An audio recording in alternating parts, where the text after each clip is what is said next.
opisyal sa maternity hospital magatubang og reklamo kung dili mo cooperate sa mga nag-imbestigar sa pagplaster sa bata sulod sa nursery.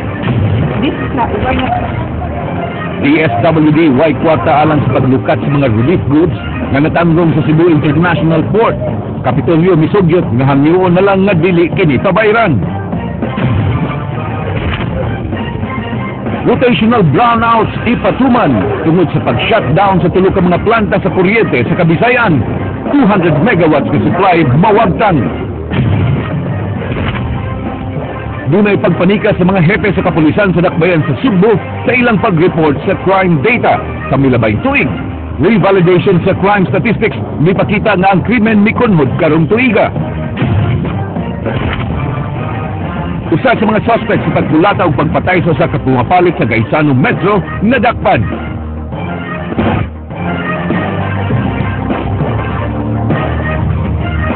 Ayaw nga po Cebu, Kabisayan.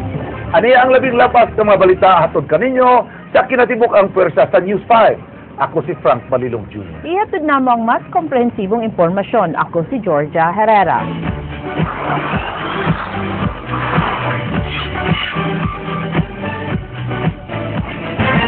Nagsugod karong adlaw ang Brigada Eskwela sa Department of Education. Duha ka semana sa dili pa hingkit magsugod ang klase karong Hunyo 2. Usa sa mga nangandam og maayo ang Subang Dako Elementary School sa Dakbayan sa Mandaue nga usa sa mga best implementer sa maong programa.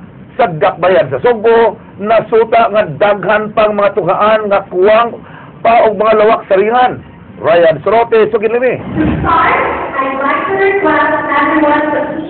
Bit-bit ang mga sihig, dustpan, mga trapo, ug uban pang mga gamit sa paglimpyo na nabot ang mga ginikanan og mga volunteers alang sa unang adlaw sa brigada. Sa Subang Dako Elementary School sa Dakbayan sa Mandaue nga usa ka award-winning nga tungaan, gipahigayon ang launching program sa Brigada Eskwela sa maong syudad uban ni Mandaue City Mayor Jonas Cortez ug ubang mga opisyal. Gitinguha sa mong tungaan nga makabot ang Grand Slam isip Best Implementer sa Brigada Eskwela sa Department of Education sa national level. Sukad 2012, nahimong Best Implementer sa Brigada Eskwela ang Subang Dako Elementary School sa regional ug national level pinagi sa aktibo nga pagtabang sa lokal nga kagamahanan ug mga pribadong pundok. Collaboration plus attitude. Because if there is no attitude, there would be no willingness to offer volunteerism. Kay voluntary rabiya jud ni. Wala jud maani ang mga parents ani. Gani, dunay dugang tulo ka building or unom ka mga classrooms ang i-turn over sa mga eskwelahan sa di pa magsugod ang klase karong Hunyo 2. Alang kang Lola Merly, ang maong kalihukan usa ka matang sa pagpasalamat sa maayong natampo sa tungaan sa pagkataw sa iyang mga anak o sa iyang 16 ka apo. Obligasyon na mga ginikanan. Kasi sa katuig, kausa raman na. Yung obligasyon sa mga ginikanan nga mo brigada, eskwela.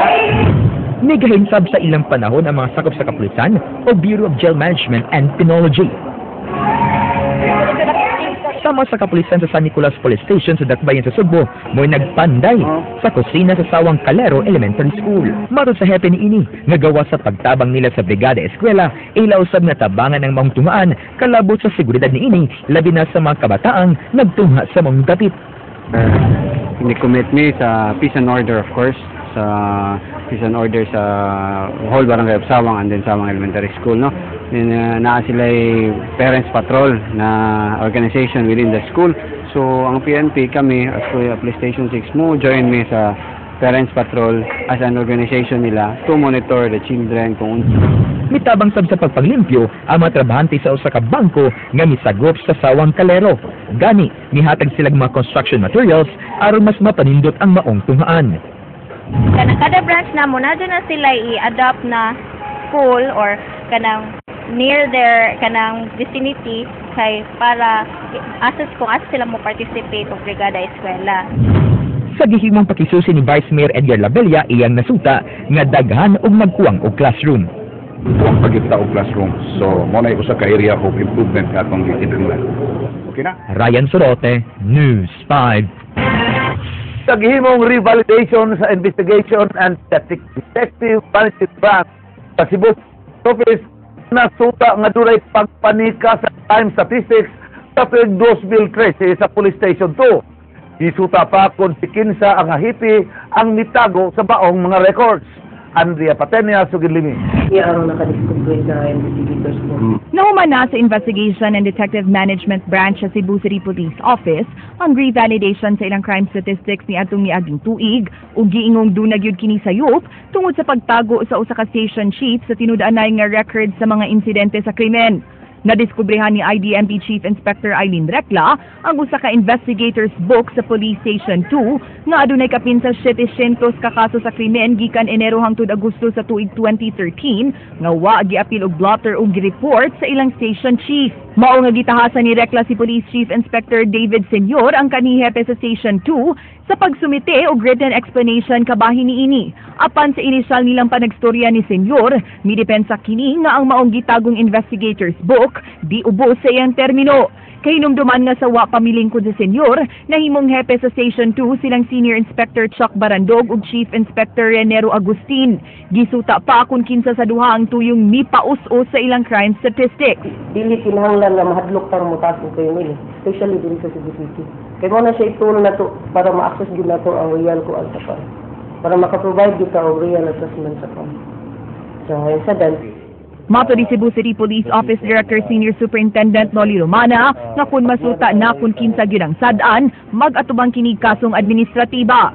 Kumbaga ngayon, fact-finding muna tayo. Fact-finding. No? We have to find evidences, pieces of evidence, documents, etc. Giingon nga ang nadiskubreng 708 unrecorded crime cases, magpamatuod nga mius-us gyud 0.11% ang crime volume sa CCPO sa unang 4 ka buwan sa 2014 itandi sa samang period sa 2013.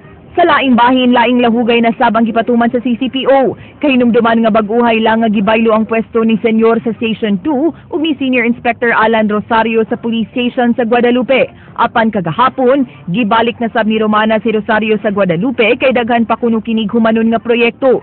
Si Senyor gibalhin sab isip hepe sa Crime Scene Investigation kun CSI. Si Police Chief Inspector Wildemar Chu maunay bagong hepe sa Police Station 2 aron mas makapokus sa iyang pagkapangu sa Task Force on Children in Conflict with the Law kay kasagaran sa mga batang libod suroy anaa sa Fuente Osmeña ug Mango Avenue area.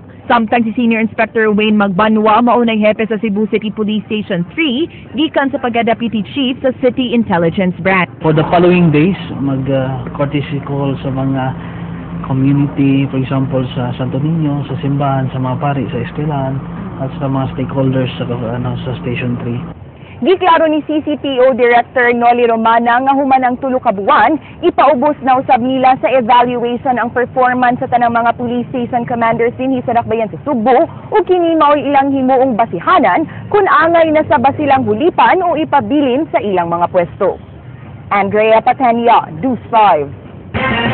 Unong nakabuan human sa bagyong Yolanda, apan hangtod karon rehabilitation budget sa probinsya wala pagahini sa Malacañang og kwarta. King Perez ug Gilimi.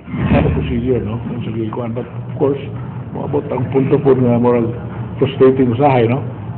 Taon-taon na, even here in our systems sa Kapitolyo, dugay ngayon. Kini ang gipahungaw ni Governor Junjun Davide kay hangtod karon wa pa maprubahi ang rehabilitation budget sa amihan ng Sugbo human sa bagyong Yolanda. Gi-endorse na ang budget sa Office of the Presidential Assistant for Rehabilitation and Recovery apan gikinahanglan pa kining moagi sa cabinet cluster o sa agahinan og pundo. Wa na hinayon ng task force paglig-on sa pagpresent sa budget atubangan sa cabinet cluster sa kauluhan ni atong Biyernes. If you look at the order memorandum creating the OPAR, recommendatory naman sila. So ilan yung i-present sa cabinet. Tinguha karon sa Kapitolyo nga ma-present kini sa di pa ang Mayo 30 atubangan sa cabinet cluster anhi sa Sugbo. For the convenience for us, para sa atin, no? Para doon na po yung mga stakeholders na ganahan mo at kaya na bagay sa cluster meeting mo lang na sa maybe it's just the provincial government, the task force. Lakip sa mga natanggong karon human wa pa aprobahin ni Presidente Noynoy Aquino ang rehabilitation budget alang sa Sugbo unong kabuan human ng bagyong Yolanda mao ang education sector kundi gikatakdang magsugod na mga klase sa mga tungahan sunod buwan. Mikabat og kapin 735 milyones pesos ang gipangayo sa Kapitolyo alang sa pagpaayo sa mga school buildings. Matud ni Davide nga gilakip gihapon kini sa rehabilitation budget bisan ug ang DepEd mao'y gitahasan sa pagpaayo sa mga apektadong tunghaan. Naglaom ang gobernador nga maaprubahan na dayon ang budget tungod kay nagsingabot na ang pag-abli sa mga tunghaan sunod buwan. With this, with everybody giving, pulling all the resources together, maayon yung kadaghanan sa mga eskwelahan nga guba. Pero I'm sure there are already buildings that have been fixed naman po ba? King Perez, News 5.